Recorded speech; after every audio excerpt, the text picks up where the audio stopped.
Hi everyone, welcome back to our YouTube channel. I hope you all are doing great. So this is the part second of analyzing Eternal Limited and हमने previous अपने part one में हमने Eternal Limited की basic profile जानी थी, किस segment में है, क्या क्या services provide करते हैं ये और कुछ key metrics देखी थी. For example उनका market cap क्या है, stock का PE, debt to equity ratio etc. Then उसके बाद हमने ये chart analyze करा था, key chart and price chart. Then we have analyzed few pros and cons as well. Then now in this part second we will start from peer comparison. तो सबसे पहले ये देख लेते हैं कि कंज्यूमर डिस्क्रिशनरी और कंज्यूमर सर्विस सेक्टर में है Eternal Limited. These are the competitors. तो हमें यहाँ पर करंट मार्केट प्राइस दिया हुआ है इन सारी कंपनीज का, पीई रेशियो है, मार्केट कैप है, dividend yield we have, net profit quarterly, quarter का प्रॉफिट, देन वेरिएंस कितना है, sales per quarter, current ratio, debt to equity ratio, return on capital employed, तो प्रॉफिट ग्रोथ भी है. तो ऑल दीज आर देयर. तो अब हम इसमें देख लेंगे अपना मेनली कि क्या है परफॉर्मेंस इटर्नल लिमिटेड की as compare to their peers in the segment. तो इटर्नल का current market price is okay, it's like average than its peers. Swiggy is higher than Zomato, 407, and Macos is maximum 820. Then Cartwright is also at the highest, but these are not in the specifically same segment, but yes, these are the peers of Eternal Limited. Then we have PE ratio. Okay, PE ratio of Eternal is high as compared to all its peers. Then market cap is also high. Okay, dividend yield is zero for all the peers. Then we have net profit quarterly. Okay, sales दिया हुआ है, return on capital employed is positive 3.818, sorry. Yeah, debt to equity ratio is 0.07. Okay, it's well maintained. Current ratio is good, 3.52. Then EV, enterprise value, is 22 like 98,122. It's highest among the peers. Then profit growth is negative 50.33. Needs to work more on improving this profit growth. Moving forward, quarterly result. So we will select smart analyze feature as well, so that we can analyze more effectively, more smartly using this screener function. तो हमें अब quarterly results में sales दे रखी है. We will click, if we click on common size तो इसमें हमें परसेंटेज वाइज दिख जाएगा. If you want to analyse your company normal size then you can analyse through this पे एज वेल. तो हम कॉमन साइज पर क्लिक करेंगे. सेल्स ग्रोथ कितना हो रहा है year on year. It was increasing gradually and but yeah, it's declining from the past few years.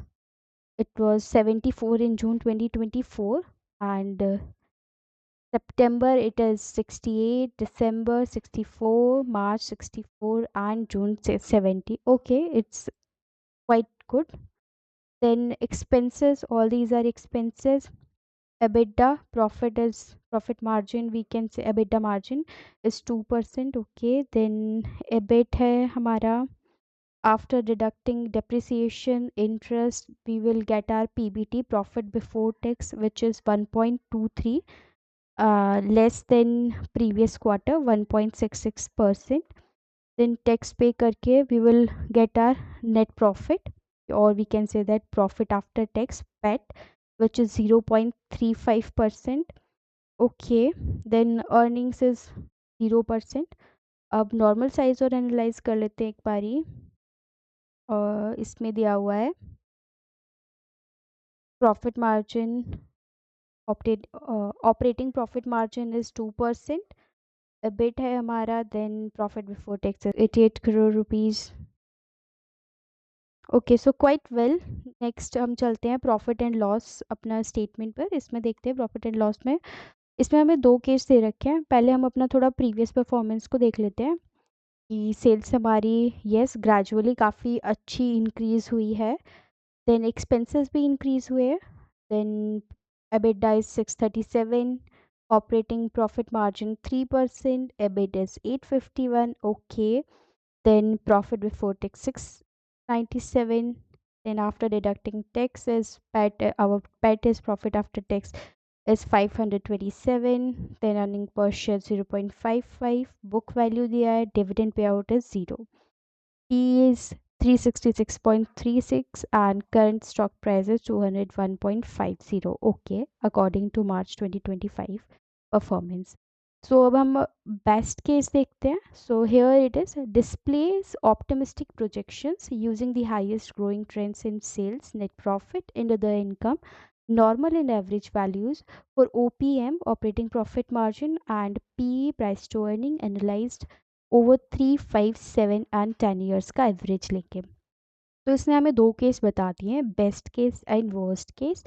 तो अगर हम फॉर एग्जांपल ले लेते हैं कि इटर्नल लिमिटेड 3 से ना लेकर फॉर एग्जांपल 3.5 से इनका ऑपरेटिंग प्रॉफिट मार्जिन ग्रो होगा. अगर हम इस 3.5 को लिख के एंटर करते हैं तो हमारी ये चेंजेस हो गए हैं. ठीक है, तो इसके अकॉर्डिंग हमारा प्रॉफिट आफ्टर टैक्स जो रहेगा वो आएगा 1460. अगर 3.5% से ऑपरेटिंग मार्जिन इंक्रीज होता है, operating profit margin, and price to earning will be in the best case 653 and stock का price हो जाएगा 1053. मूविंग फॉरवर्ड वर्स्ट केस, अगर वो 2% से ना होके से लेट्स से फॉर 2.5 से ना होके instead of 2.5 it will reduce by 2%.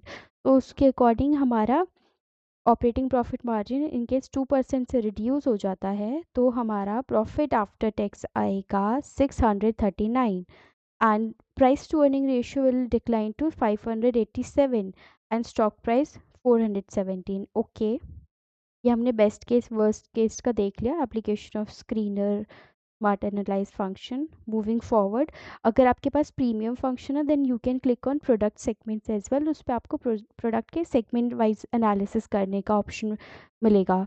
But we currently not using premium function, तो हम अपना नॉर्मल लेंगे. ओके, तो हमने क्वार्टरली रिजल्ट देख लिया. Will click on smart. We have watch profit and loss. Then moving for, यहाँ पे आप ये देख सकते हो in case you want compounded sales growth कितनी हो रही है. 10 ईयर अभी लिस्टेड हुए, 10 ईयर नहीं हुए हैं. देन 5 ईयर में 51%, 3 ईयर्स में 69%. कंपाउंडेड प्रॉफिट ग्रोथ, स्टॉक का कंपाउंडेड एनुअल ग्रोथ रेट कितना है, रिटर्न ऑन इक्विटी, उसका आप यहाँ पे एनालाइज कर सकते हो. Then moving forward to corporate balance sheet. In case you have premium feature, then you can click on corporate actions and उस पे आपको recently जो भी corporate की साइड से actions लिए गए होंगे वो आपको मिल जाएंगे कंपनी से. सेम अगेन, अगर आप कॉमन साइज यूज़ करोगे तो आपको परसेंटेज वाइज दिखेगा. आप परसेंटेज वाइज एनालाइज कर पाओगे तो you can do this as per your like आप किस में फ्लेक्सिबल हो, आप उसके अकॉर्डिंग अपना क्लिक करके एनालिसिस करिए कंपनी का. ओके, इक्विटी कैपिटल दिया हुआ है 907 जो ग्रेजुअली इंक्रीज हुआ है then previous year. Then reserves काफ़ी इंक्रीज हुए हैं कंपनी के. Borrowings is okay. बोरोइंग्स देखते हैं कि लॉन्ग टर्म बोरोइंग्स ज़्यादा इंक्रीज हुई है या फिर शॉर्ट टर्म. तो long term borrowing is zero. Okay great. Short term borrowing is great, zero. Lease liabilities increase हुआ है. It's kind of a capex कि उससे रिटर्न जनरेट होगा. ओके, 2045 का लीज लाइबिलिटी है बोरिंग्स में ओनली. अदर लाइबिलिटीज़ हैं, आप इसको प्लस पे क्लिक करके ये भी देख सकते हो. ट्रेड पेबल्स अभी हमें पे करना है. This is our liability to or towards our creditors, we have to pay. Okay, then other liability items they have. So this is 1732. So this is the total of liability section. Then fixed assets में आप देखिए कि क्या क्या fixed assets है company के पास. They have only intangible assets of 6649K. Then current work in progress is 51. Investment, other assets, total assets करके working capital is 9587. And debtors हैं जो हमें अभी पेमेंट रिसीव होगी अपने डेटर्स से 1946. Inventory is 176 and debt to equity is 0.07. Okay, quite good. Then return on equity is 1.74. This is not, it's slightly improved than previous year, but not as much as like good. Then risk return on asset is 1.48. Okay, that's also fine. Moving forward to cash flow statement. अब cash flow statement देख रहे हैं. Cash flow from operating activity की core business के core operations से कितना cash inflow हुआ है या आउटफ्लो हुआ है, वो हमें cash flow from operations operating activity से पता चलेगा. ओके, तो profit from operations, receivable, inventory, all these are, इनसे अपना इनफ्लो हुआ है. पेबल 629 पॉजिटिव है. वर्किंग कैपिटल चेंजेस इससे निकला है. Okay, moving forward to investing activity. क्या क्या इन्वेस्टिंग केपेक्स से रिलेटेड इन्फॉर्मेशन मिलती है. इन्वेस्टमेंट्स परचेज करी हैं 47,000 की. ओके, इन्वेस्टमेंट सोल्ड करी, इन्वर्ट हुआ है, कैश इनफ्लो हुआ है, तो पॉजिटिव है 46,853. Redemption of shares 0. Other investing items, कुछ और इन्वेस्टमेंट करा है कंपनी ने, तो वो 6,760 in negative. Okay, cash flow from financing activity, proceeds from shares, borrowings, ये सब आ जाएगा. इन फाइनेंशियल लाइबिलिटीज़ है कंपनी की, नेगेटिव 516. कुछ अदर फाइनेंसिंग आइटम्स थे जिससे कैश इनफ्लो हुआ है, कैश आया है 204. Okay, net cash flow is 357. Free cash flows negative में है. That's a quite focus point. Then cash earning per share is negative again. Reinvestment ratio is 303.90. So it's a huge capex that company is doing right now. Then that's CFO to profit after tax is nil. To EBITDA is 1,740, but here it is not given for this year. Okay. Then you can see here as well cumulative of 3 years का operating cash flow कितना है, investing cash flow, financing cash flow आप देख सकते हो 3 years का, 5 years का, 7 years का, 10 years का. तो उसके बेसिस पे अपना एनालिसिस कर सकते हो. रेशियो एनालिसिस दिया हुआ है. Debtor days, inventory days, days payable जो हमें पे करने हैं, डेटर डेज जो रिसीव होगा हमें अमाउंट अपने डेटर्स से, हमने क्रेडिट सेल करा था, एंड इन्वेंट्री डेज अपना. कैश कन्वर्जन साइकिल इज -54, मतलब इन्होंने रिड्यूस करा है, दैट्स ओके, गुड.